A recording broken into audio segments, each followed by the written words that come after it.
rules around them. Now, Isabel, what do we need to do now in order to tackle all these remaining issues in women's sports? Well, we need congresses such as this one to begin with. I agree with the previous speakers in terms of raising awareness and actually holding debates. By now, this is a familiar discussion, a familiar debate, because there have been talks and approaches to the matter of equality in women's sports.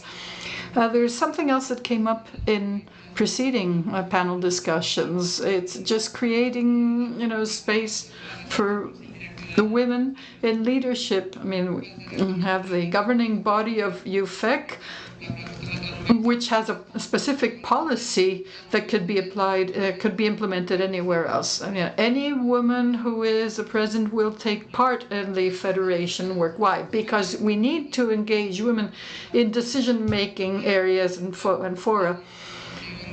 And encourage participation there, because that will help transform things and speed up transformation in terms of motherhood, safety, security, and integration practices. It's also true that the rules always lag behind real life, and as Natalie said, we're aware of what our sport is, what the regulations in our sport are. If we don't move forward, a general sort of regulation, an overarching regulation, could actually make us move backward. So we need organizations with a gender perspective, with women leaders, and with clear ideas on this matter. That's essential. Thank you, Marta Autor. The statement has been made that the rules lag behind. Do you think any legislation should be enacted? Are other things needed? Well, the laws are out there. I don't think it's so much a matter of legislation as a matter of legal interpretation. Somebody asked whether categories could be set up on the basis of objective characteristics without including gender or race, ethnicity, or whatever. Ultimately, in sports, you need to be competing on an equal footing. There needs to be fairness in sports competitions. So is it essential to decree that there is equality of women and men? I mean, as Natalie said, there's this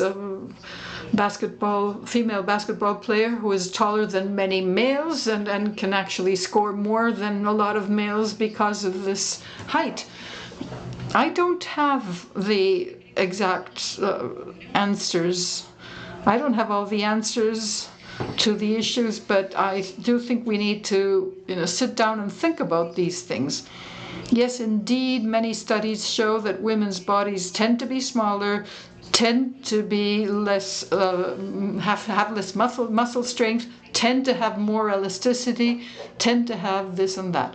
And we're using this as the basis to create a women's category and a men's category. But if we focus on that, well, there are other studies that claim that there may be some competitive advantages to sort of white bodies or black bodies, for instance. Some people claim that black bodies are more suitable to sports because, they might have, say, longer limbs or have a higher center of gravity than white bodies, and so that might lead to greater speed.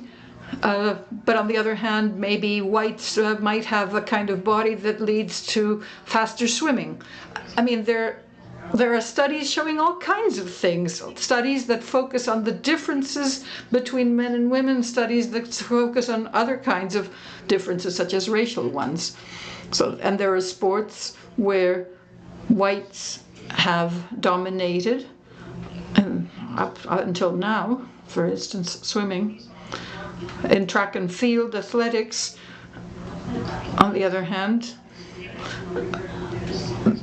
there are more black athletes winning, and yet we have never considered creating separate categories for whites and blacks in these competitions, and yet we're insisting on keeping separate competitions for women and men. I'm not saying I have the answers, I'm just pointing this out. I think it's well worth considering. Because this is my question. Can we ensure and safeguard fairness if we use specific characteristics as the basis for classification? Height, age, whatever, rather than gender. The legislation is there. The law provides for the requirement to treat people without discrimination, specifically without discrimination between men and women. I mean, in Spain it's enshrined in the Constitution, but in any case, sports are set up according to the current model. Now I'm suggesting we should perhaps, go home and sleep on this possibility that I've outlined. Others who are competing may have a more practical point of view on what I'm saying. It's not, mine is a theoretical approach, but in any case, I do think this is the right venue, the right forum to raise the possibility.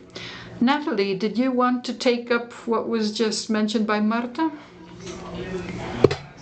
Interesting question that Marta raises. How do we ensure fairness? Is it through objective criteria such as the division between, men and women, or is it to have, everyone be treated the same no matter what? My personal opinion is that yes, equality is an integrity issue. So currently I'm more preoccupied with the integrity of sport. That's the new role that I'm in. But for me, equality doesn't mean treating everyone the same, regardless of what characteristics they have. I think it's important to acknowledge that there are differences. Obviously, I wouldn't want to separate people based on race. I mean, America tried that, but it clearly didn't work. I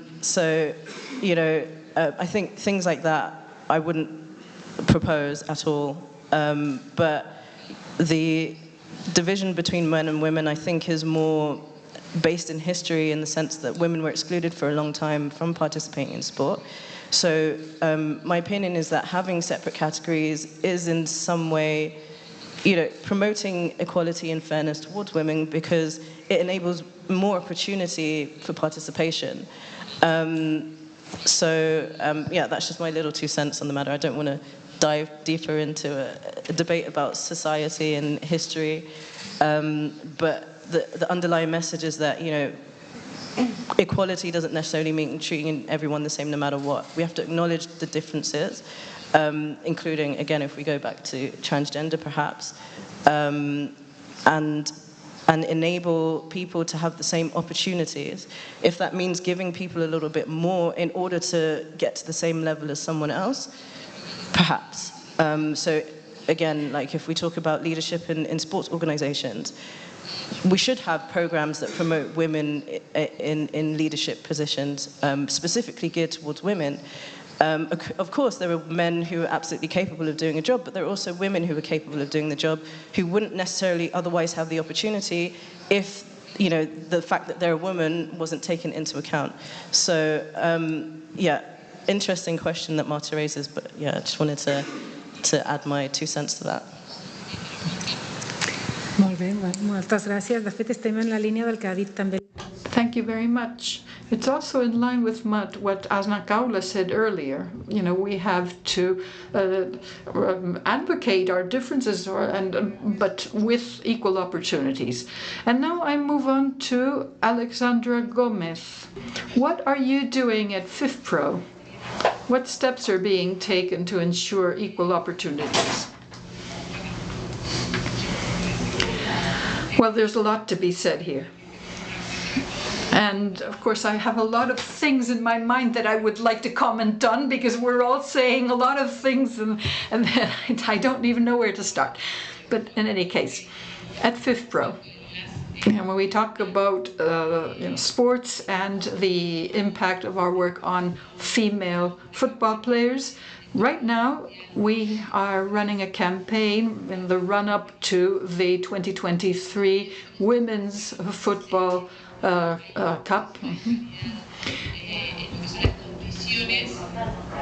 Because there's a lot of inequality in terms of the World Championship conditions for women compared to the men's championship. You know, the way women gain access to manage to secure a place in the World Championship is different for women and for men. And then once they're in the championship, their conditions are very different. Men are entitled to much more support staff, many more physicians, physiotherapists, and so forth, much more support staff for the male football players compared to the women. And then after the championship ends, the men are entitled to stay on for one more day than the women. By regulation, that is. Recently, it was stipulated that the women would be traveling in executive and in business class, but this is only recent. Up until recently, the men were traveling in private jets or business class, and the women were traveling coach. And the tournaments have different requirements and different structures as well. All of this has been improved upon. Now we have many more teams taking part in the World Football Championship for women compared to before, but we're not on a par with the men. And of course, there is the prize money. When we're talking about world championships, you can't talk about how much money is made by women's football compared to men's football. It doesn't matter which one is making more money, because according to the statutes of FIFA, according to FIFA's founding regulation, FIFA is a non-profit organization. Does anybody here think FIFA is out of money? It doesn't have enough money to provide a proper award, a decent award for women in football, in the football championship, the World Championship? I mean, so it's not a valid argument. And FIFA also has, as part of its founding document, that it will fight discrimination, specifically gender-based discrimination. That's specifically written in. And it also says it's going to fight for human rights and so on and so forth. It's all there. It's all there. So there is no excuse whatsoever. And the impact of having the same prize money for men and women in this World Championship would make a huge difference, because women's football works in a very different way from men's football. A lot of girls who play in the national team in their country don't even have a club they're competing with. They only play with the national team, or they're playing with a club, but their working conditions are terrible, and it's when they're in the national team and the national squad that they get much better coaching. And there's another point. In women's football, the tournaments are not yet properly structured and set up. So the tournaments tend to be very short. So I can say, hey, I'm a professional football player. But my professional tournament in Colombia is a 2-month-long tournament. What do I do the rest of the year? And it's not just in Colombia. It's something that happens across the board in women's sports. So reaching the national team, the national squad, entails a lot of support. A lot of these women have a monthly contract with their federations, whereas that's not the case for the men. So it's going to make a much bigger difference. The prize money is going to make a much bigger difference for the women than it is for the men. I mean, you know, no male football player's life is going to change if he wins the world championship, because football players who reach the world championship and win the championship are usually players who are playing in clubs with a lot of money. So the money's there in FIFA, and the legal requirements are there, and what's missing is the will. Motherhood. I also wanted to mention that. It's wonderful, but it can really impact women football players' performance, both pregnancy and breastfeeding.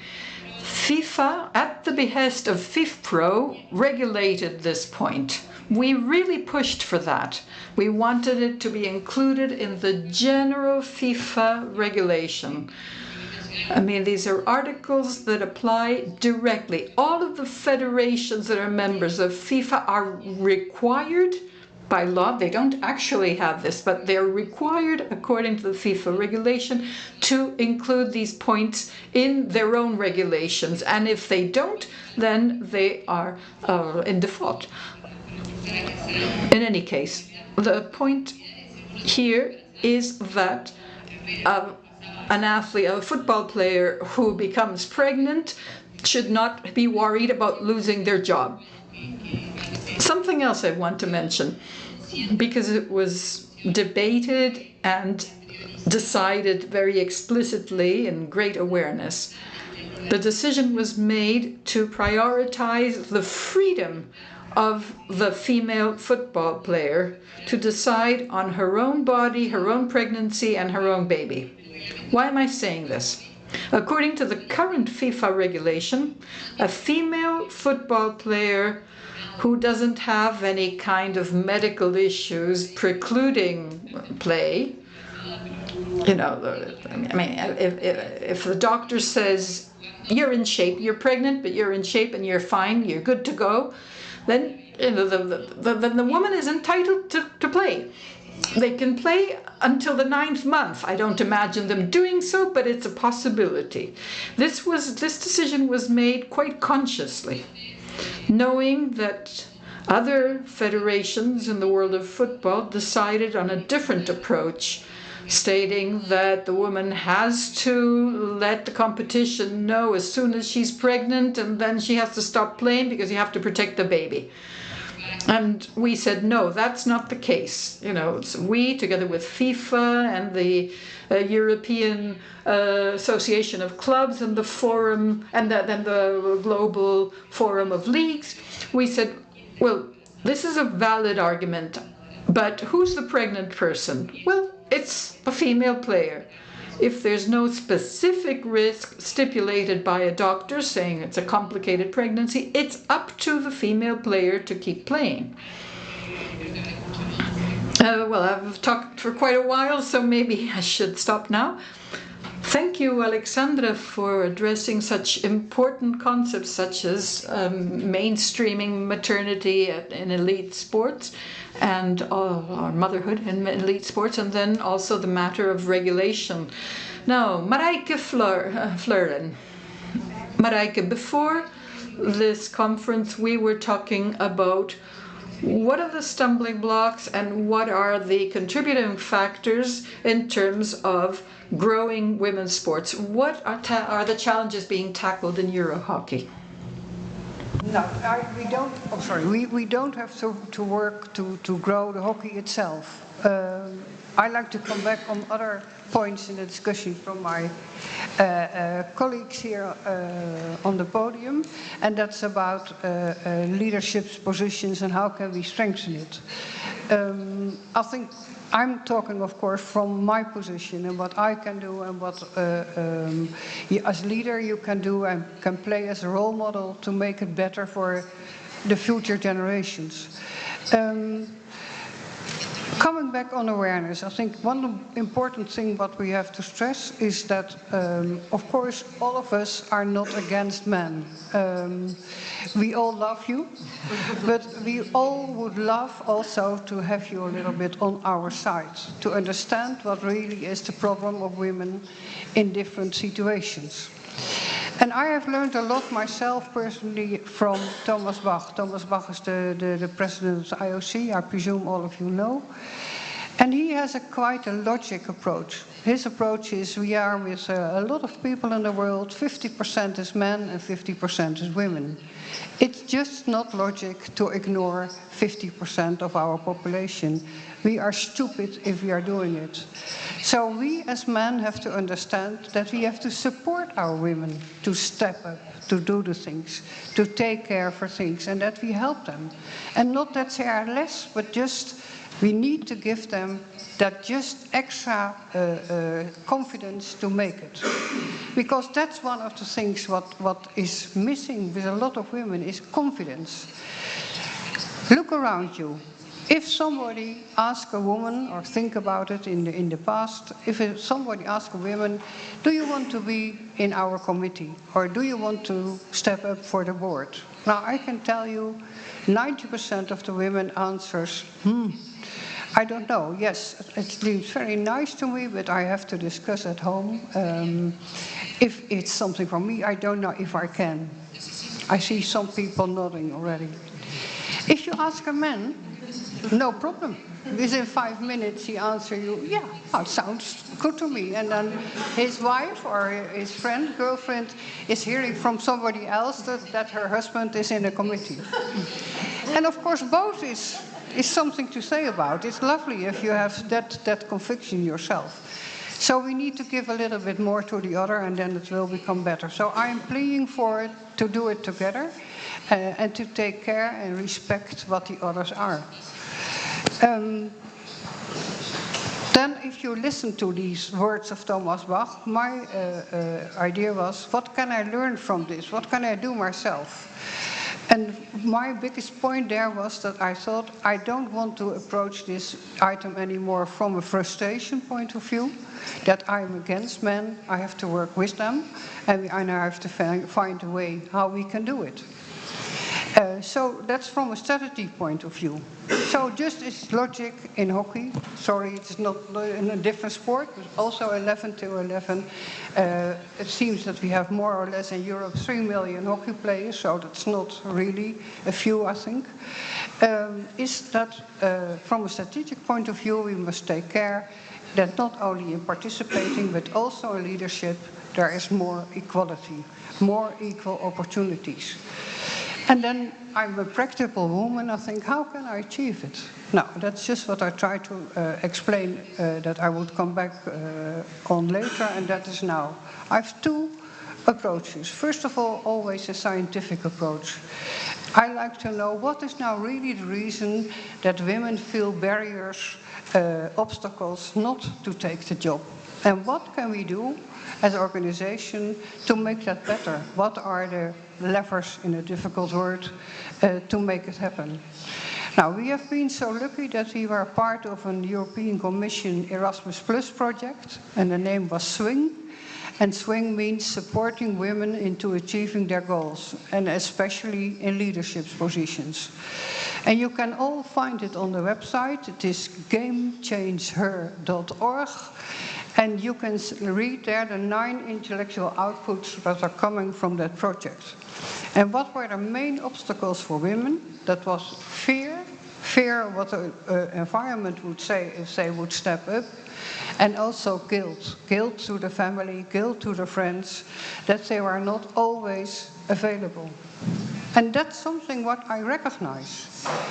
However, everybody thinks it's very nice what I'm doing in Europe and that they like it, but still, I'm not always at home. And I'm not always at my friends' parties. And you can imagine sometimes it's boring for them. And then it's not easy. It seems to maybe simple in the ears of men because they have never these problems. But it is a problem. But how can you make it better? Yeah, you can make it better. First of all, if you want to be in a leadership position, is that you know very well which organization you want to be a leader in. That you know the structure of the organization, that you know exactly what are the statutes, what are the backgrounds, that you know the people, that you are networking. Men are far better than networking than women, till now, because that's improving a lot. It's also very important that there in the organization where you come, that there is somebody who protects you. That there is somebody in the organization who understands, as women are coming up, that they need to have a little bit more support. For example, in our organization, we have a board of 12, 7 men and 5 women. If a new woman is coming in, I always try to take care that during board meetings, the first meetings, there's always somebody sitting next to her who supports her, who shows her what's going on, explains to her. So that little supports give confidence, give safety. And then you can make the next step. The other thing what we have done, this was swing. Oh, sorry, yeah? You cannot hear? Okay. The other point, yeah, I can hear it myself. Is that we thought we want to have more women in our positions. We have changed our statutes. That's not that simple as it sounds, but at least we managed. We have 7 ordinary positions. And then we said, okay, from that 7, 3 of them must be women, 3 of them must be men, and then we have 1 extra role. But of course, when we had changed the statutes and the elections were coming up after 9 months, I thought, oh, but now we have the problem. Maybe there are not enough women coming up. And that would be a disaster, of course. So we as a board decided we have to take care ourselves. So we organized a forum, and all our member associations, 42 in Europe, were able to come over to Brussels with 2 women. We paid the travel, we paid the hotel, and we got a program of 3 days where we explained all kinds of things the European Hockey Federation was doing, but also people from other sports were coming there. And you saw it happening in these 3 days, that these girls all thought, but it's also about me. I can do also, I can make a difference. And to see that in their eyes, to open up, and it's not only you have to be educated, you need to have gone to university or whatever. No, maybe I can do it. And you don't have to do immediately president of a board. You can start in a committee. You can do a project. So that's what we have done, and we have followed up. And in the elections after that, we had, for the 3 positions, we had 5 candidates, and 4 were coming from that forum. And still, they are now elected in our board. So you can do things to make it better, but you need to be creative and especially full of energy every time again. And that's so good from our board that we, all the 7 men, also understand that it's important if there are so many women hockey players that they also need to be in the board. So in summary, men, understand your role. Gracias, Mariske. La importancia de la necesidad de cambiar. Thank you, Marijke. It's the importance of action, taking action, and getting rid of some issues. Finally, Ana Almecija of the Women in Professional Sports Association. What are the challenges that you're seeing among the ones mentioned here? Well, from my perspective, focusing on security, that's a challenge. We have figures on violence experienced by women in sports. I know I'm being told that there's very little time left. Okay, so I'll be very brief. I also have to talk about hate crime and hate incidents. Our security protocol and safety protocols focus not only on sexual harassment and other kinds of harassment, but also the need for protocols to create a safe environment for all so that this kind of violence can be nipped in the bud. And regarding crimes that may be taking place in the sphere of sports, I should point out that there are many kinds of sexual violence, and we have to get rid of all kinds, not just the ones that are described as crimes. We also need to get rid of women's feeling of danger when they take part in certain sports. I mean, we've had issues with women who go jogging in the hills and then experience sexual aggression. If that woman stops jogging, well, that means less participation in sports. And then there are also issues with certain times of day, and there are a lot more dropouts among girls at a certain age because their training times have been made very late, or sometimes some sports facilities have changing rooms that are way away from everything else and make people fearful. So we have to deal with that. Finally, in terms of safety and security, we need to talk to women athletes. We need to interview them in depth. We need to do exploratory walks through facilities so that they can tell us what their issues are, and so that we can figure out why women are dropping out of sports. And so we really, really need to listen. So I would like to encourage you to implement safety protocols because that will help us tackle these issues. Gracias a las 6 ponents y Thank you. This has been a very interesting debate.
entitled Leading Without Permission. So please, a round of applause for Núria.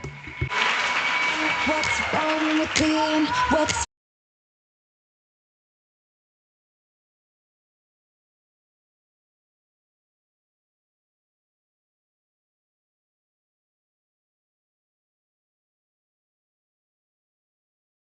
That's wonderful. And I know that the problems that right after a coffee break, people just leave and they'll miss this. It's okay. It'll be a pleasure for just some of us. Energy shock. Well, that's something we all need, right? To recharge our batteries. But we're going to talk about leadership today, a word that has been used several times today, especially in this last roundtable, how to initiate things and how to lead. I'm an addict. I just love leadership. My siblings, my family call me the boss. And well, that's something I like. And I can even tell you that from a very early age, I started leading my life. When I was 14, I told my father, Dad, I'm going to live with you guys until I'm 30. And then from 30 to 35, I will just travel the world. At 35, I will settle in Barcelona. I will find a cool job because I'm from the time of a top woman, and that's what I thought I would become, an executive. And then when I turn 40, I will try to find a boyfriend. My father said, well, that's a very nice plan. But whatever you do this out of your own freedom. I didn't understand a thing, obviously. And then he said, and I think it would be nice for you to give you some time to be surprised. Something I didn't get at the time. But it didn't take much for me to really understand what he said. I became a mother when I was 18. I got married at 19. I had my second child at 22. I got divorced at 32. At 33, I found my dream job as an executive. It's just the only item on the list that I achieved. At 38, I met the person who I believe to be the man of my life so far. Who knows what the future will bring. And then when I was 40, I became an entrepreneur. At 44, I became a grandmother for the first time. And at 46, mother for the third time. And then I had 2 other grandchildren. But that's it, really. I said, enough. So I will turn 54 next month. I'm not like the British Queen. I haven't had such a long life, but I'm following suit. If there's something that I have learned in this life journey, in my particular life journey, there's one thing I learned is that life is what happens while I keep planning for the future. And the good thing about this is that I've discovered something, which is my mission, my life project. That's something I've also discovered, and quite recently. When I was invited by the people at UFEG, I said, sure, I'll go there because I need people to follow me. So my idea is to sell you my pitch and find me some followers. I'm a coach, and by coach I mean invisible training for high-performance leaders and teams. And I tend to think that the most important things cannot be done on their own. I love teamwork. So I'm here to find myself some followers. Before I tell you about my mission, please raise your hand. Please raise your hand, just to rule some of you out. Who among you are Western women? Please raise your hand. If you are Chinese, your father's from Uruguay, but you live in Barcelona, you can be counted. Western women. Okay. Adopted children. Come on. Be brave. Female leadership. That's what is required. Okay. Okay. Great. Why do I need to know how many of you are from a Western background? Well, because my mission had a turning point. Somebody inspired me. Somebody who became my driving force. Do you know who this nice gentleman is? Yes, Mr. Lama, indeed. So Mr. Lama said something in 2009 which really shocked me when I first read it. He said, Western women will save the world. And I said, Wow. I have a lot to do. I have children and grandchildren. Now I need to save the world. I mean, we're freelancers. There are people from the Catalan government here, right?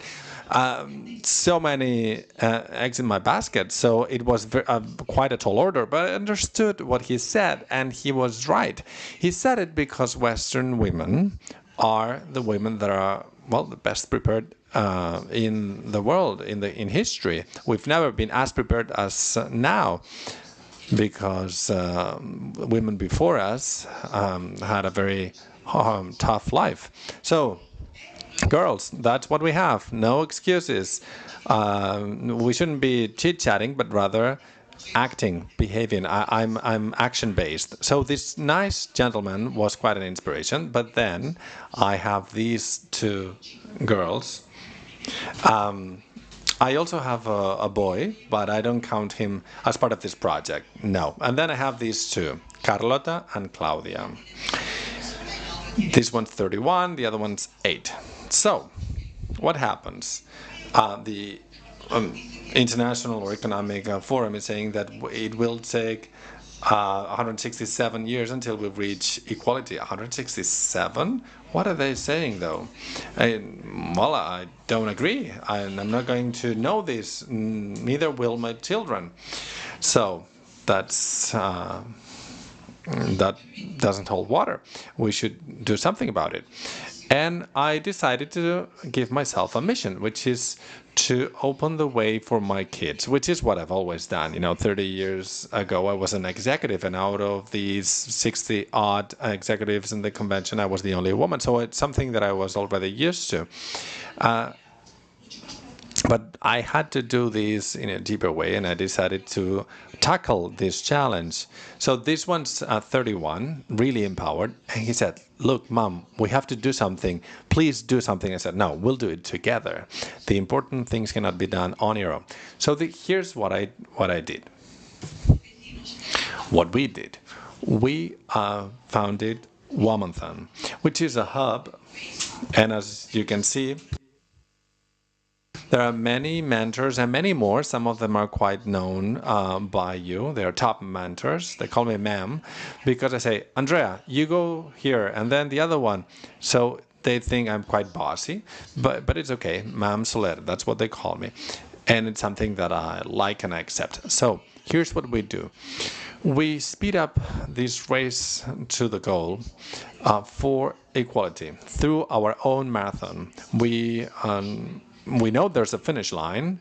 We know there's a goal to be reached, and it doesn't really matter if we don't all get there, but we all should try, and we should all do it together. It's not about getting there first. That's not important, because this is a long-distance race. That's why it's called WOMANTHON. What else can you tell you about this project?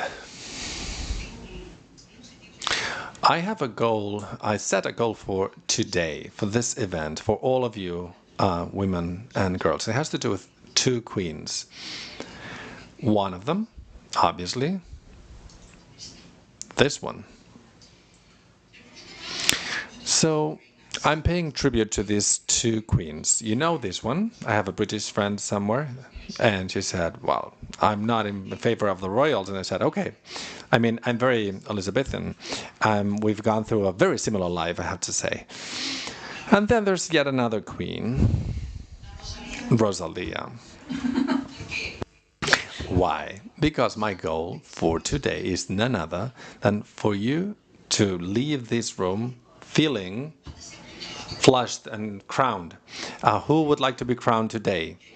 Wow, great, congratulations. I love this.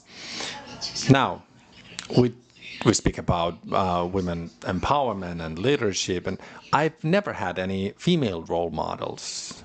I didn't have a grandmother who was an inspiration. No, they're still alive. I mean, my grandmother could be the queen. I said, "You're 1 year older than the queen," and she said, "I'm gonna die next." And I told her, "No, just wait until you become 101. So they haven't been role models because of their culture and how they were educated. No, our role models were men. So you may understand that at WOMANTHON, we don't want to be seen as victims. I have a father, I have a son, I have a nephew, I have a brother. And a man trusted me to promote me as executive, not a woman. So I have nothing against them. They're travel companions. But we women need some push. And that's quite important. We really need this, which is why I'm there. It's my job. My daughter says that I'm an evangelist. Well, it's the role that I've been born to play. So empowerment and leadership, even though they go together, you are the starting point for both. It's not the context. It's not the man. It's not, here's my problem. No, it's all about you. So you should start, by becoming aware of that. I go back. I tend to go back. No, we should go forward, right? So yet another question. How many of you here, and please raise your hand, also the guys, how many can you say, I'm a leader? Who claims to be a leader? Wow, that's a tough crowd. You know what? It is very necessary to have true leaders. The actual condition of the 21st century will not be COVID. It's the absence of leadership. That is, our disease. And I'm an addict, as I said. I love leadership. So, I just need a mic, a room, and people to listen to me. And I enjoy this very much. Once again, I walk crabwise into the past. So why is leadership important? You know what we're going through, right? This is the context we're living in. You know this in your skin. And especially for the past 2 years, this has been non-stop. Are you aware of this notion, VUCA? Do you know? It dates back from the 80s. U.S. Marines thought of it during the Cold War. They were saying they would define the world as volatile, uncertain, complex, and ambiguous. And then we, as trainers, as coaches, have been repeating these for 30 years when we talk to companies. Many people are not even aware that this exists, but now you do. However, this context or this idea that characterized the last 30 years is no longer valid. It's obsolete ever since 2020 and COVID. Now we have a new one, and it's called BANI. Brittle, anxious, nonlinear, and incomprehensible. So what does brittle mean? Fragile, right? Breakable. Everything's so fragile. Companies are. They had been working for 150 years and they filed for bankruptcy. So a very small thing that happens somewhere in the world, we're impacted by that in a second, thanks to technology. We're interconnected. It's very, very brittle. Anxious. 37% of the population suffers from mental diseases. Because obviously, when external changes move faster than internal changes, digesting things, assimilating changes, we're in trouble. That gesture that people make with their hand, I don't get it. Well, it's that kind of pressure coming from outside. It doesn't match what we have inside. Everything's moving fast. In our brain, which helps us survive, is saying, well, don't overwhelm me. Just leave me alone. It's way too much. No, we need to change. Now everything's happening outside. No, I don't care. It's very cozy in here. And that's a problem we have. Sorry. It's a non-linear world. The war in Ukraine may or may not be the reason for something that will happen next week. It will be due to somewhere else, a volcano or something happened in South Africa. It's not linear. The only thing that has been linear has been the British monarchy, from mother to son. The only thing that has been linear this past week. Everything else, you don't really know where it's coming from. You're carrying an umbrella all day long. If you are from La Bisbal, a region where it can rain any day, you will know what I'm talking about. And then incomprehensible. Do you really understand what's going on? Do you have any idea? It's all an age of chaos. We're facing the age of chaos. But please, don't be crestfallen. I'm here to give you an energy shot, right? But we need to be aware of what's at stake and where we're living right now. Can we do anything about this? Sure, we can do a lot. In our small world, we can change things. When I was young, I was saying, let's save the world. And then I realized, well, this is impossible, right? If I want to have a family, be an entrepreneur, I cannot save the world, as the Lama said. But I can take very small steps and make small changes in my world, which is me and the people around me. It's not me and something else completely isolated from me. It's just me and everything is around me. My family, my job, my friends, my colleagues, my children, my company. So that's my small world.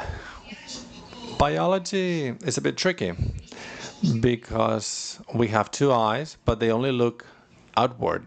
Outside, and then how can we look inside us? That's a very difficult task. That's why we're always keeping up with the Joneses and seeing what people buy in our neighborhood rather than thinking about ourselves.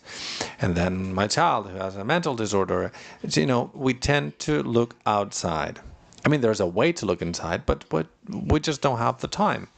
Now, in a time of change, whoever's open to learn will master the future.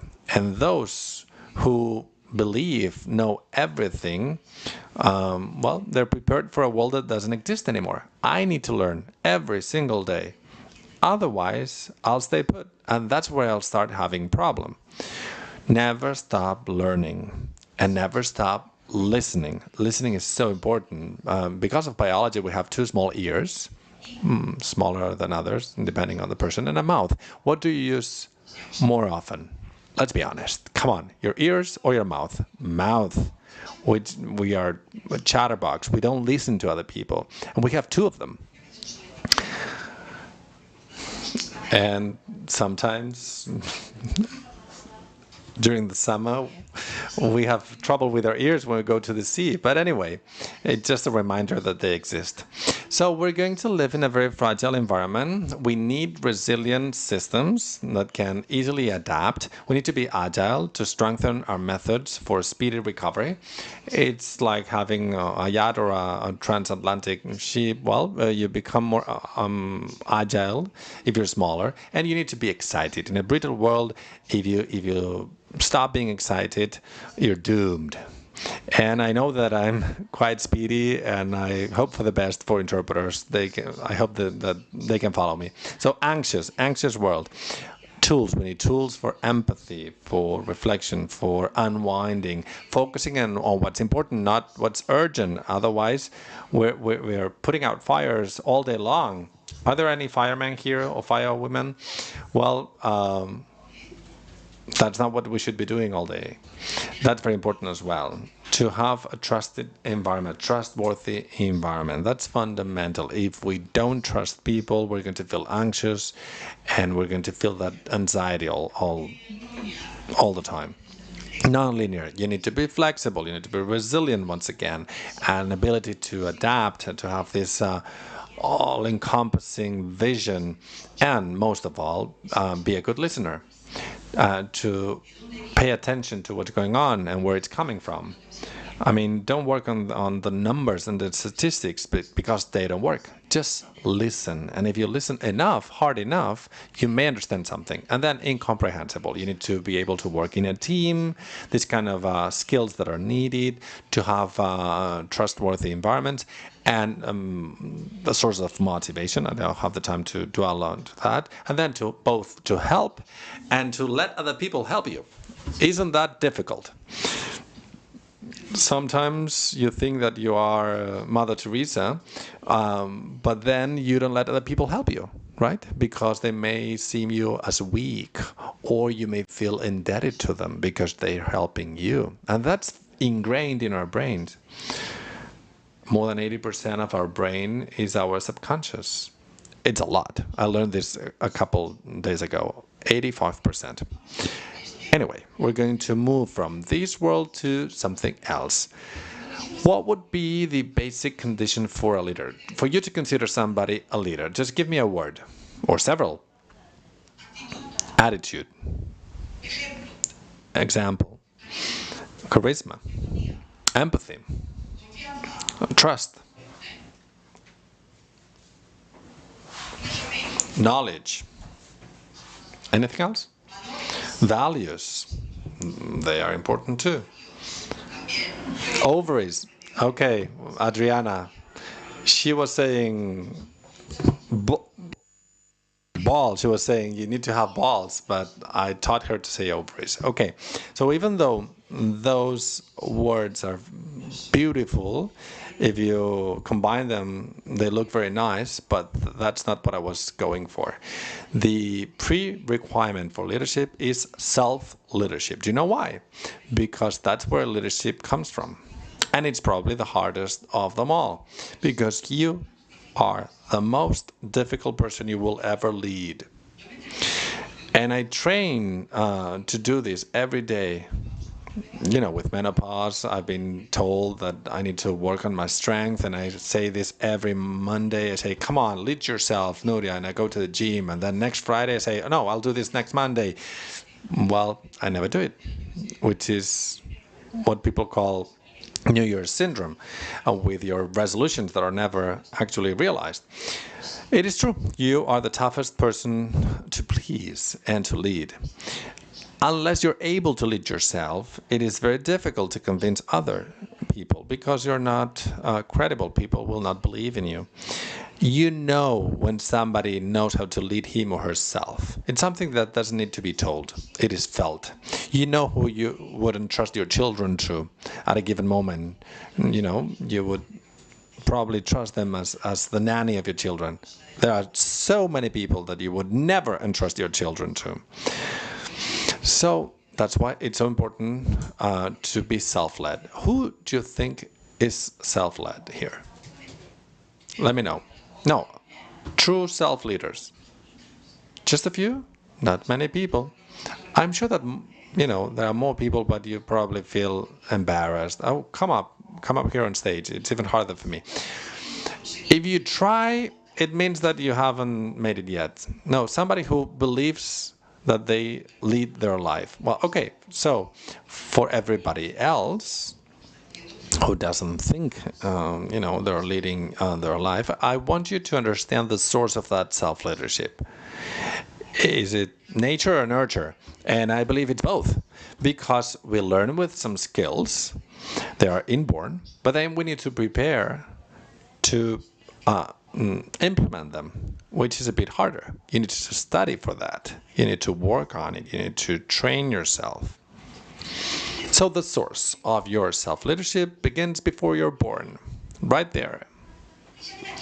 Exactly here. Isn't that cute? Well, that's you.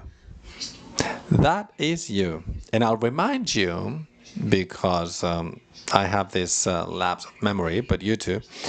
You won a race among 250 million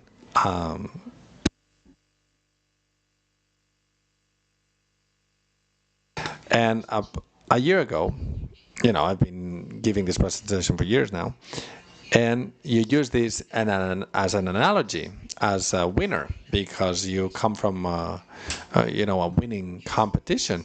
But there was a lady who was quite naive, and she said, oh, no, we didn't win a race. I said, no, we didn't. You know, that's something that I was taught when I was a child. No, not anymore. She said, that is not true. She's a bi or something and has studied this a lot. She said, no, you're wrong. So I need to talk about sex to be able to talk about leadership. Let me tell you why. So if your sperm is compact and it needs a lot of energy to move forward. They're not as swift, as fast as we think. They don't move at speed light. So they go together, right? And then when they reach the egg, they surround it to give it a lot of energy and warmth so that at that particular moment, a little door may open. And who is behind that door? Come on, who's there? You.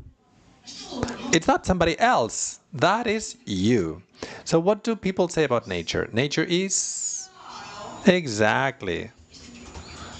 But people always ask, who was the fastest? It doesn't really matter. You know, science doesn't know everything. So there's always room for improvement. Anyway, that was not your case.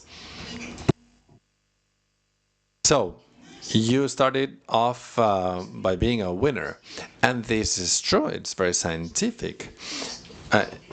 Those of you who have children probably know when they're very, very young, they believe they can do everything in life.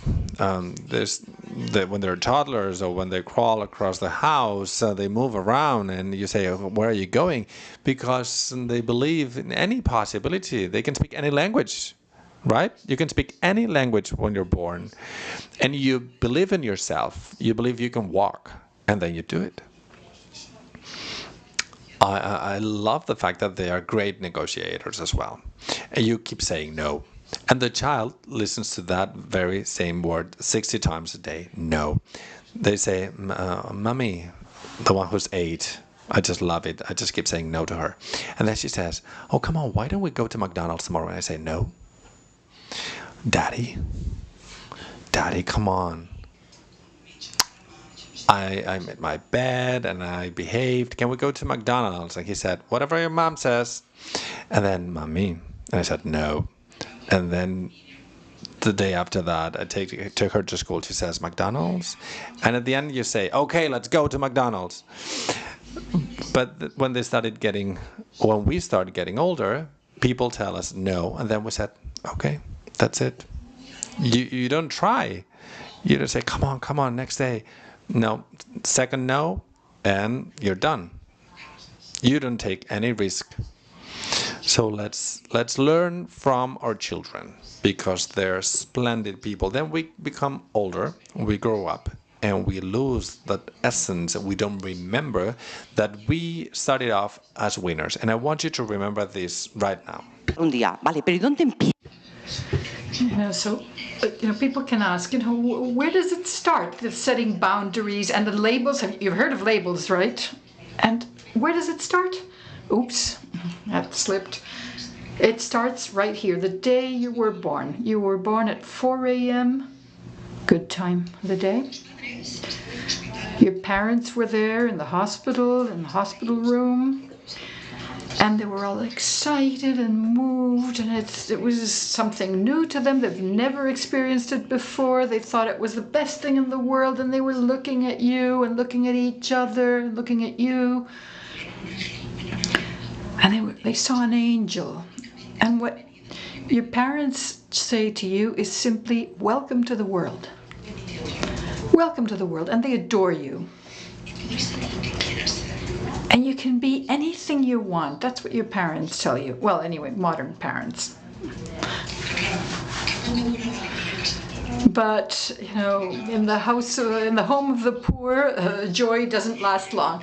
Because what do we get next? The first visits. First is the maternal grandparents, right? Oh, Carmen, oh, isn't she lovely? What a lovely little girl. Oh, she's like a doll. Look, I brought you a picture of yourself when you were a baby. Oh, look, it's all you. She's all you. Your hair, your eyes, whatever. And then the maternal grandfather. Oh, I was parking. I was just in line to make her a member of Barça.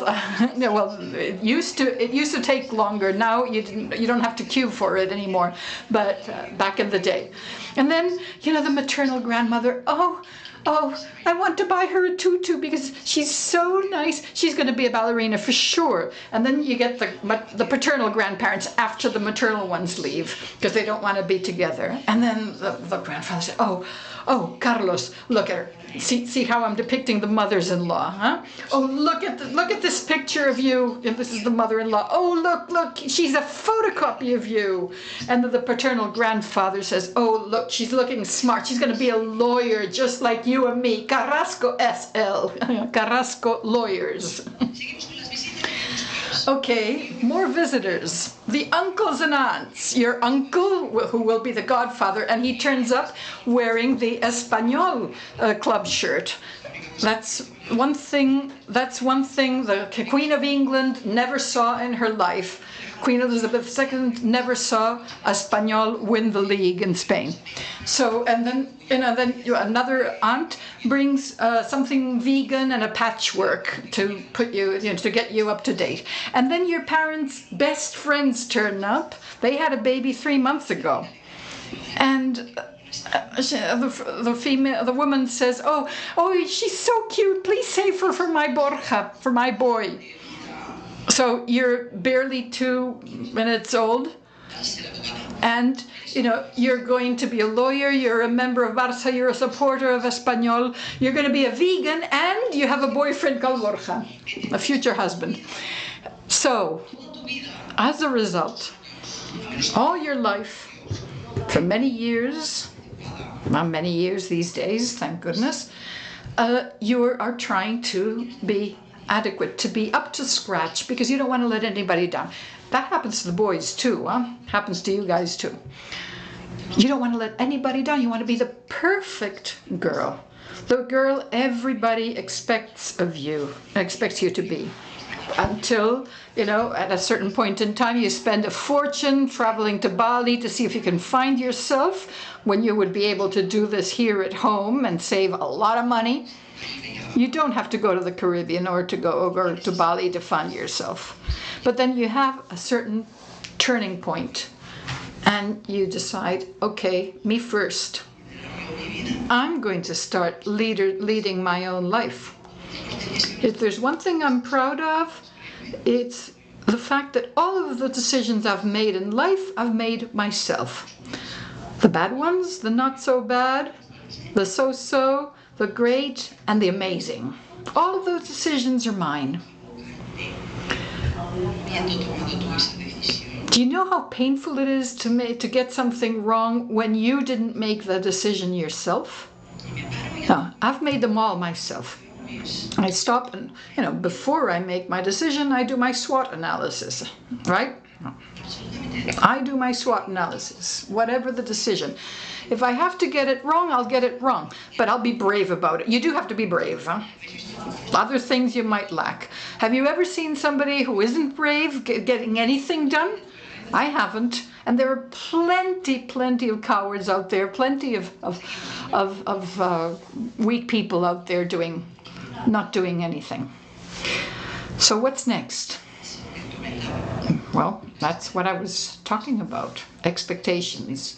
You are expected to meet other people's expectations. And I have good news and bad news here. The good news is that you were not born to meet anybody else's expectations. You like that? Is that cool? Cool, isn't it? Yeah, give me a like. But what's the downside? Nobody else was born to meet your expectations. So if you have your life partners here, fuck them, never mind. Don't tell them. There are some secrets you have to keep to yourself. So if your life partner isn't here, don't tell them this secret that they're not in life to meet your expectations. Anyway, I don't remember what's next. Okay, this one's going back now. Never mind. When I get in the car, this is an energy thing. I'm a bit of a mystic, and I'm sure when I get in my car and I start my car, I'll be in reverse for sure. Anyway, let me tell you a short story. There was this guy having coffee in a cafe terrace, reading the paper, and there was a little dog next to him. He was reading his paper, and the dog was kind of whining. And a lady walked past and said, "Sir, is that your dog?" Yeah, it's my dog. And he was still reading his paper. But he's whining. Yeah, I know. But he's really whining. Yeah, I know. And he's been whining for quite a while. So what's the matter with him? Well, he's got this nail stuck into his side. And then, $1,000,000 question. So why don't you get up? And the man puts down his paper and says, look, ma'am, it's hurting him enough to complain, but not enough for him to get up. And that's something that's happening, that takes place in many marriages, in many groups of people, in countries as a whole. They just don't stand up. They're just complaining all day long. What's your nail? What's that nail that's still bothering you that you can get rid of? If you don't want to get rid of it, fair enough. You know, I'll give you a bed of nails and you can enjoy yourself. You know, go for it. But please don't complain. If you choose to stand up, I'll give you some disinfectant to put on the wound and you'll be up and running in a couple of days. It's like the Matrix. You want the red pill or the blue pill? Do you want to live as a victim or do you want to live as a responsible person? Responsibility. It's a word that comes from Latin. And it's the ability to respond when required. It's nothing to do, responsibility has nothing to do with guilt or liability.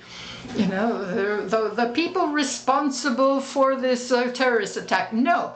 And that's the word used in Spain. It's not the person responsible. This is the perpetrator. Anyway, I don't know if there are people here from the world of science, but I don't know how to do two things at the same time, but I can hold on to two things at the same time. So if I do this, if I go like this, well, that's gravity, right? Yeah, of course. But is there gravity here as well?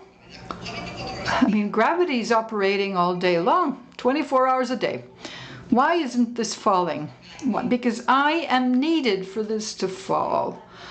You know, that applies to everything that happens to us in life.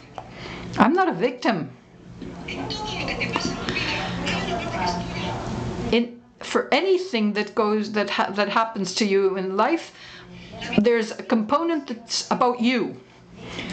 The difference between a victim and a responsible person. With victims, it's always somewhere else. You know, it's about COVID, it's the government, it's the crisis, it's inflation, it's your co-workers, it's your husband, it's your wife. It's all about someone else or something else. And then they're complaining all day long. Hey, what a great day. Yeah, but this afternoon it'll rain. And you think, oh, come on, give me a break. The victim seeks excuses and explanations. Some people do what they said they would do. Others explain why they were unable to do it. Oh, I'm sorry, I'm late because there was a lot of traffic. Sorry, come again? You're the traffic. You're running late. You must have something to do with it. Who was driving the car? I wonder. And then there's laying guilt on and blaming others. You know, not me, it was someone else. Who sent this email? No, not me. It was Adriana. They're experts at blaming. Okay. What about the responsible person? The responsible person is internally driven. It's about me. What can I do? Who's in charge of your own square meter of space? Let me tell you, if you're not leading your life, somebody else is leading it for you. Just watch out. It might be your mother-in-law. It might be your life partner. It might be your children. It might be your co-workers or one of them. You have to know who's in charge in your life and do something about it. Because if you're a responsible person and you're internally driven, there must be something you can do. You are the common element in everything that happens in your life. A victim is someone like my sister who says, hey, I always get the same kind of guys. Hey, come on, you and I go to the same discos. And what's the problem? She's always picking the same kind of guy. Boiled fish.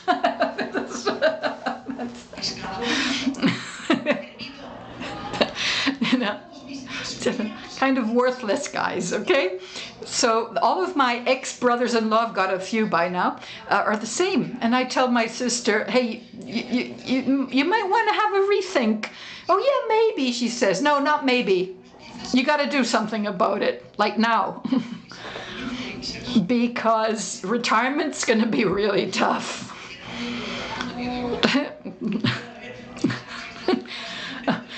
I can see that the old age pensioners at the back are finding this very funny.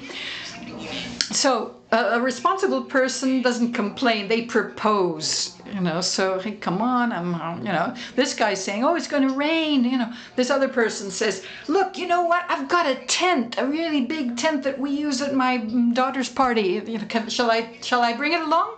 Now that's the responsible person proposing something. Instead of explanations, there's acceptance.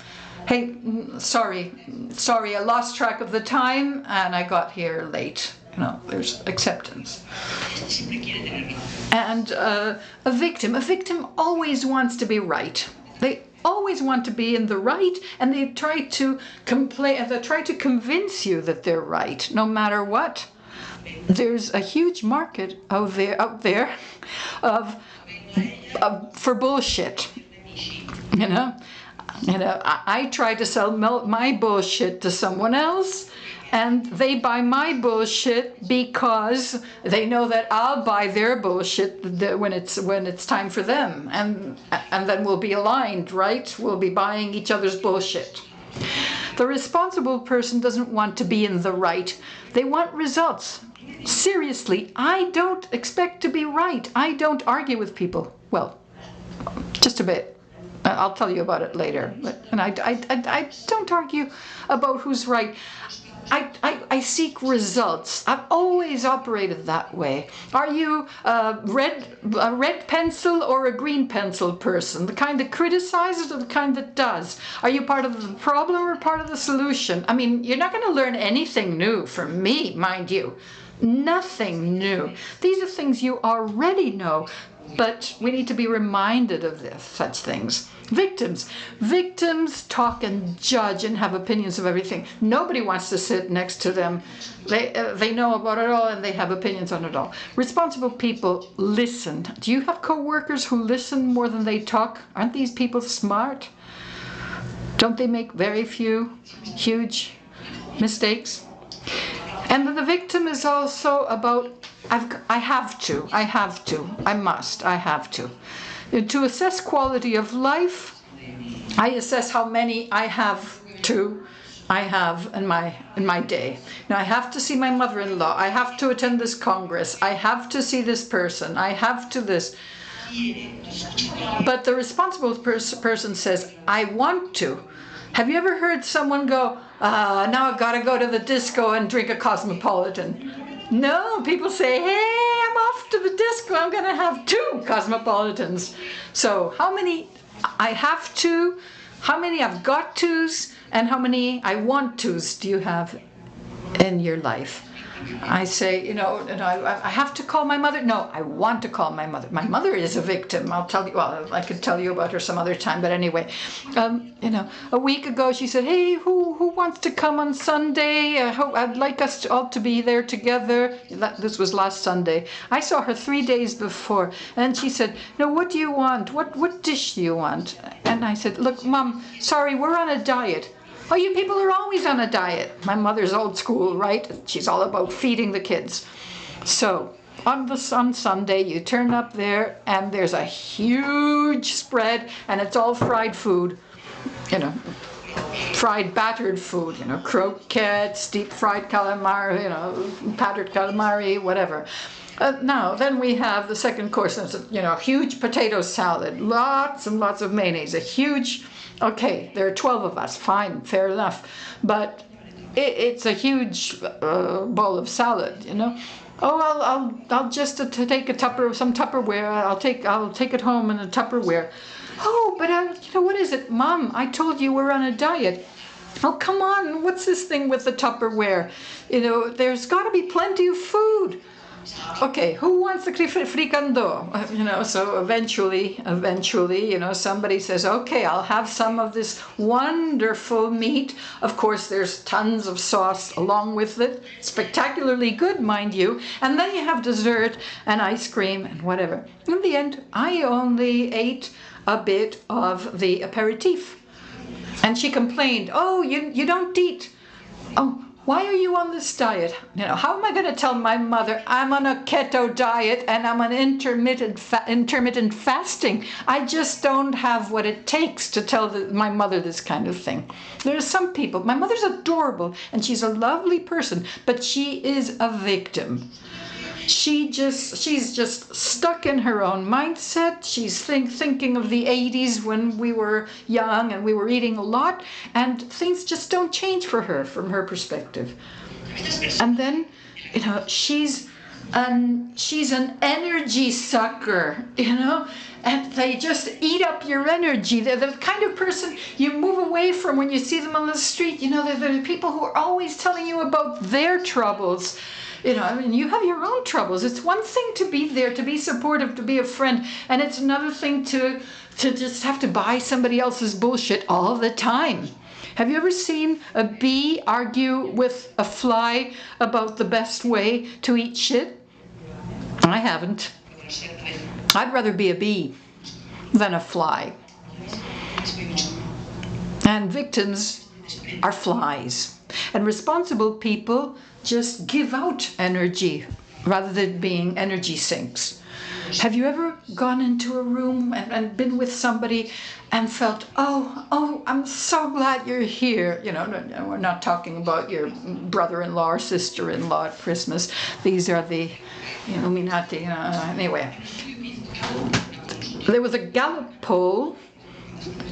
Gallup is a huge polling institute in the United States.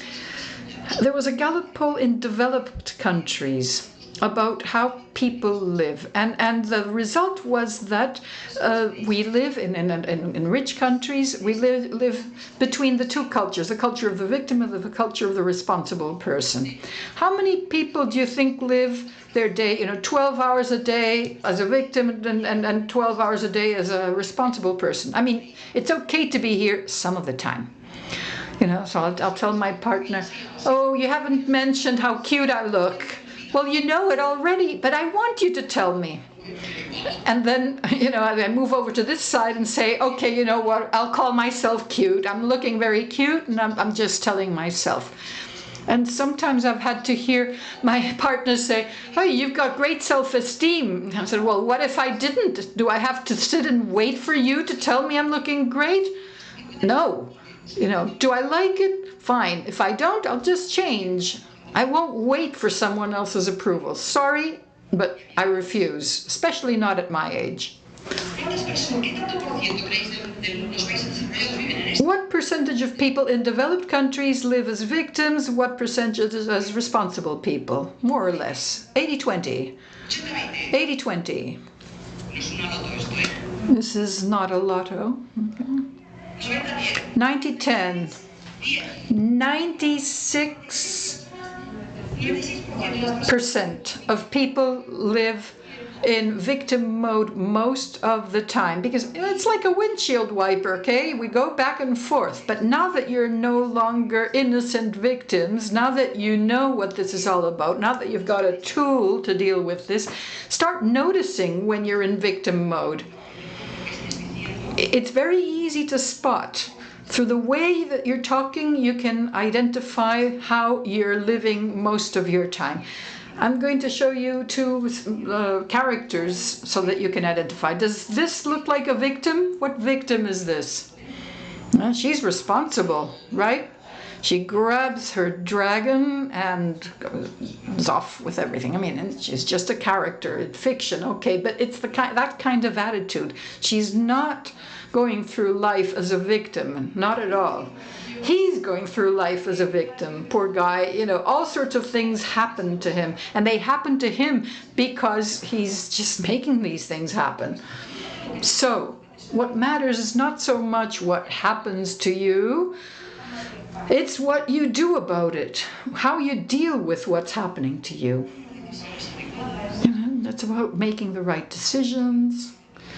It's about being responsible for the outcomes, accepting the consequences in your life. That is being empowered. You have a lovely garden, wonderful. So you install a swimming pool. What's the outcome of that decision? You have a swimming pool. What are the consequences? Well, in summer you always have family members and relatives and friends who turn up just by chance because you have a pool. Some people don't accept the consequences of their actions. They just look at the result of the immediate outcome. Oh, I have a child. I want a child because all my friends have children. No, then you have a child, and it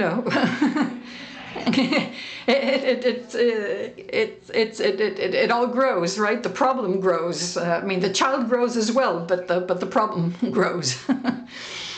Anyway, we were raised. I don't know if there's any marketing person here, but we have been taught about having, doing, and being. If you have Nadal's tennis racket, then you will be playing games, and then you will be a tennis player. I got Serena Williams's tennis racket. What was the outcome? Well, I had to switch to paddle. What happens? There are two of us there. My partner actually is much more lively as a player, and I'm a lazier player. And I'm not complaining, I'm not a victim. Have a home, create a family, and be happy. What do you get? You're going to have a mortgage, which grows and grows. You're going to create a divorce, big bad divorce, and you're going to be, I'm not going to tell you what you're going to be. And it keeps happening, and we're being sold on this idea constantly. Just look. Where's the voice? Carlos Eduardo Olmedo, CEO. Oh, because a car makes almost every difference. Okay, thank you. All the difference except for that face, that silly face on that guy's face. Even a cosmetic surgery expert can't do anything about that. And we're still being sold on this idea everywhere, all over the place. Cosmetic surgery, and not cosmetics. I mean, come on. I mean, I'll buy some of it some of the time, okay? But I'm choosy, and I know that I'm being sold on having. If you have this, you'll be great. That doesn't work. That doesn't work. This is a different time. William Shakespeare said so. To be or not to be? That is the question. So it works in reverse. We are what we do. We are what we do, not what we think we're going to do. I'm not buying that. If we are what we do, what do we get? We get the results we deserve. And finally, it's important to understand that leadership is written in your DNA. Don't look for, the 6 common features of the greatest leaders in the world, because they all have that. Well, you know what? I don't have a home in Silicon Valley. I don't have some garage in San Francisco to start a business in. I'm Núria. I live in the county of Maresma, and I've got what I've got. I am who I am. And I can work on myself.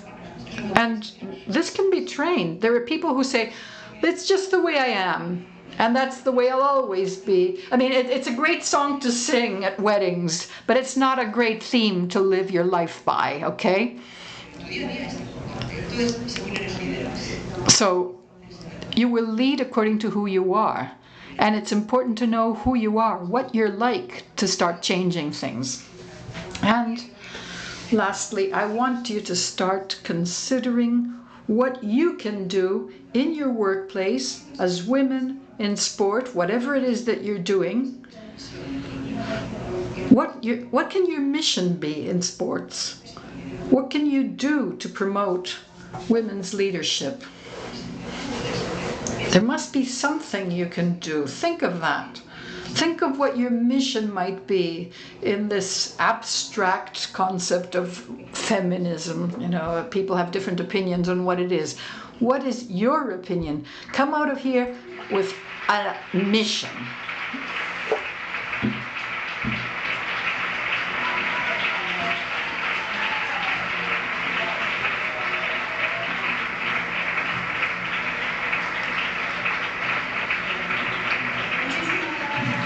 Thank you very much, Núria, for this super talk you've given us. We're close to the end now.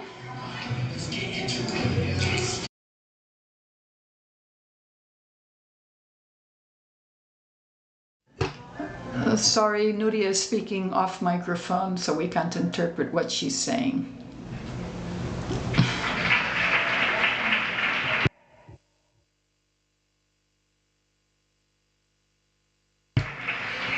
Thank you.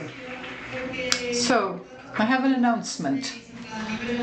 Remember, you can go to Luz de Gas as of 11 p.m. for free.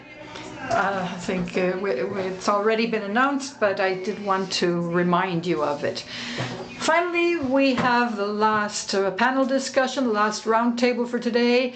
LGBTIQA plus phobia in sports, present and future. We'll be talking about violence and discrimination in sports, what's happening, what we know, and how we can construct athletic practice in freedom. I'd like to ask Ruth Gumbau, who is a sports journalist, to come to the stage. Carlos Martin, who is another sports journalist. Roma Pujol, who's a footbag world champion. And finally, Pujol, who is the president of Panteras Grogas, who will be moderating.